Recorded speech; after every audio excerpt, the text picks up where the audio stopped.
मैं डॉक्टर प्रतिमा खुशा, सह आचार्य संस्कृत, बाबू शोभाराम राजकीय कला महाविद्यालय अलवर। आज हम बीए पार्ट 3 के सेकंड पेपर में जो रघुवंश महाकाव्य है उसके का संक्षिप्त परिचय जो है हम प्राप्त करेंगे। रघुवंश महाकाव्य का छठा सर्ग आपके कोर्स में है कि महाकवि कालिदास जो है वो उनकी ये रचना है। महाकवि कालिदास विश्व के प्रसिद्ध कवियों में अपना सर्वोच्च स्थान रखते हैं। उन कालिदास की 7 रचनाएं सर्वमान्य हैं। उसमें ऋतुसंहार एवं मेघदूत ये 2 गीति काव्य हैं। रघुवंश और कुमार संभव इन्हें महाकाव्य की श्रेणी में रखा जाता है तथा मालविका अग्निमित्र, विक्रम उर्वशीयम और अभिज्ञान शाकुंतलम ये 3 जो है कालिदास के प्रसिद्ध नाटक हैं। तो इस प्रकार से महाकवि कालिदास की 7 रचनाएं हैं। गीति काव्य में ऋतुसंहार एवं मेघदूत, महाकाव्य की श्रेणी में रघुवंश एवं कुमार संभव और नाटक की श्रेणी में मालविका अग्निमित्र, विक्रम उर्वशीयम और अभिज्ञान शाकुंतलम आता है। संस्कृत साहित्य के महाकाव्यों की परंपरा में रघुवंश को सर्वश्रेष्ठ स्थान प्रदान किया गया है। साहित्य दर्पण में महाकाव्य के जो लक्षण बताए गए हैं उनके अधिकांश लक्षण हमें रघुवंश में देखने को मिलते हैं। इस ग्रंथ में एक वंश में उत्पन्न रघुवंशीय राजाओं का वर्णन है। रघुवंश में 19 सर्ग हैं और प्रत्येक सर्ग में एक ही छंद का प्रयोग किया गया है। महाकाव्य के अन्य लक्षण जो बताए गए हैं वो अन्य सभी लक्षण भी रघुवंश में विद्यमान हैं। रघुवंश के 19 सर्गों में इक्ष्वाकुवंशी महाप्रतापी राजा दिलीप से लेकर अग्निवर्ण तक जो 20 राजा हुए हैं उनका वर्णन किया गया है। रघुवंश का प्रारंभ दिलीप के गुणगान से होता है। इसके प्रथम सर्ग में निसंतान दिलीप अपनी पत्नी सुदक्षिणा के साथ कामधेनु की पुत्री नंदिनी की सेवा करने के लिए वशिष्ठ ऋषि के आश्रम में जाते हैं। द्वितीय सर्ग में राजा दिलीप की सेवा से प्रसन्न होकर नंदिनी गाय जो है वो उन्हें पुत्र प्राप्ति का वर देती है।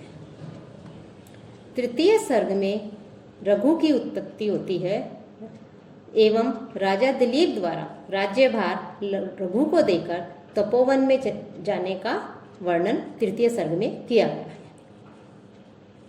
चतुर्थ सर्ग में रघु की दिग्विजय यात्रा द्वारा अनेक राजाओं को जीतने, उन पर विजय प्राप्त करने और राज्यों पर अपनी विजय पताका फहराने का वर्णन मिलता है।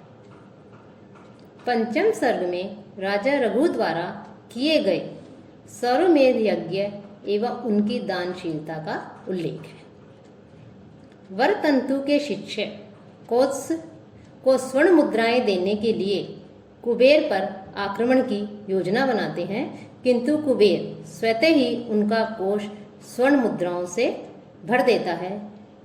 उन्हें पुत्र अज की प्राप्ति एवं एक दिव्यास्त्र भी मिलता है। अब रघुवंश का जो छठा सर्ग है उस छठे सर्ग में इंदुमती के स्वयंवर का वर्णन है और ये छठा सर्ग आप लोगों के कोर्स में है, अर्थात रघुवंश का छठा सर्ग बीए पार्ट 3 के सेकंड पेपर में आता है। इस छठे सर्ग में इंदुमती के स्वयंवर का वर्णन है। इस स्वयंवर में अनेक देशों के राजाओं के मध्य राजा अज भी विराजमान होते हैं कि इंदुमती और अज का स्वयंवर है और इस स्वयंवर में इंदुमती को प्राप्त करने के लिए राजा अज के साथ साथ अन्य राज्यों के राजा भी आते हैं जो इंदुमती के साथ में विवाह करने की इच्छा रखते हैं, उसके स्वयंवर में आते हैं।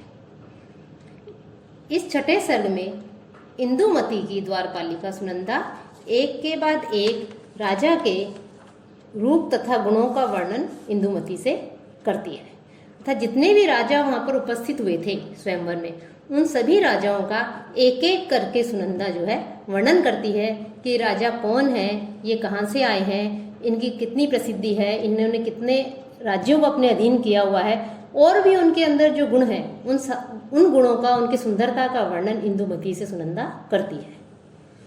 और उस सर्वांग सुंदरी इंदुमती को देख करके सभी राजा अनेक प्रकार की श्रृंगारिक चेष्टाएं करने लगते हैं। सभी राजाओं का परिचय देते देते सुनंदा जो है राजा अज के पास में इंदुमती को ले जाती है और राजा अज के गुणों का फिर वो गुणगान करती है, अज के गुणों का वर्णन करती है। इंदुमती राजा अज से प्रभावित होकर के, उसके गुणों के ऊपर से प्रभावित होकर के उनको अपने पति के रूप में वरण कर लेती है। एक समान शील, स्वभाव, सौंदर्य गुण वाले अज और इंदुमती के इस चयन से सभी नगरवासी प्रसन्न हो जाते हैं और वो प्रसन्न होकर के नगरवासी कहने लगे कि यह इंदुमती आज अज से वैसे ही मिल गई जैसे निर्मल चंद्र से चांदनी तथा सागर से गंगा मिलती है। जब इंदुमती राजा अज का वर्ण कर लेती है स्वयंवर में, तो उस स्वयंवर में भाग लेने वाले अन्य राजा जो है वो निराश हो जाते हैं। स्वयंवर मंडप उस समय सरोवर के समान लग रहा था, जिसमें प्रातःकाल एक तरफ खिले हुए कमल हो और दूसरी तरफ बिना खिले मुकुलों का समूह हो। तो ये छठे सर्ग में इसका वर्णन मिलता है इंदुमती के विवाह का। अब रघुवंश का जो 7वां सर्ग है, उस सर्ग में भी अज तथा इंदुमती के विवाह का ही वर्णन किया गया है, थोड़ा संक्षिप्त में। विवाह के पश्चात जो राजा थे जिनका कि वर्ण इंदुमती ने नहीं किया था, जिनको छोड़ करके आगे इंदुमती चल देती है, ऐसे सभी विरोधी राजा मिलकर के अज से युद्ध करते हैं, किंतु वे सभी अज के द्वारा पराजित हो जाते हैं। 8वें सर्ग में अज के शासन एवं रघु के देवलोकवासी होने का उल्लेख है। 7वें सर्ग के अंत में अज द्वारा अपने पिता की अंतिम क्रियाओं का उल्लेख है तथा आकाश मार्ग से पतित एक माला से इंदुमती की मृत्यु हो जाती है, इसका भी इसमें वर्णन मिलता है। राजा अज भी इस असह्य दुख को सहन नहीं कर पाते और विलाप करते हुए गोलोकवासी हो जाते हैं और अजपुत्र जो दशरथ हैं वो दशरथ राजा बनते हैं, अर्थात रघु के पुत्र अज के पुत्र दशरथ, वो दशरथ जो हैं वो राजा बनते हैं। 9वें सर्ग में दशरथ के राज्यकाल, दशरथ के बाण द्वारा श्रवण कुमार का वध तथा उसके माता पिता द्वारा दशरथ को दिए गए शाप का वर्णन है। 10वें से 15वें सर्ग तक रामजन्म, ताड़का वध, जानकी स्वयंवर, परशुराम संवाद, राम वनवास, सीता हरण, सीता की खोज, समुद्र लंघन, रावण वध, अयोध्यागमन, सीता निर्वासन, राम के अश्वमेध यज्ञ, लव कुश से रामायण श्रवण और सीता द्वारा भूमि में शरण लेने के साथ ही राम के स्वर्गारोहण आदि विभिन्न घटनाओं का भी सर्ग में वर्णन मिलता है।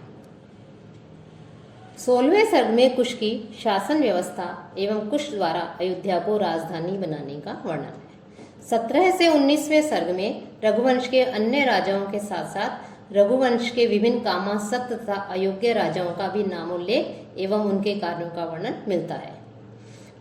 रघुवंश का अंतिम नरेश अग्निवर्ण जो होता है वो राज्य क्षमा से ग्रसित होकर मृत्यु को प्राप्त हो जाता है तथा गर्भवती महारानी मंत्रियों की देखरेख में राज्य कार्य चलाती है। इस प्रकार कुश के उत्तरवर्ती राजाओं के वर्णन के साथ ही रघुवंश महाकाव्य संपूर्ण होता है। तो इस प्रकार से ये रघुवंश जो है ये महाकवि कालिदास की रचना है। 16 सर्गों में विभक्त है, 19 सर्गों में विभक्त है और आपके जो छठा सर्ग है वो छठा सर्ग, षष्ठम सर्ग जो है वो आपके कोर्स में है।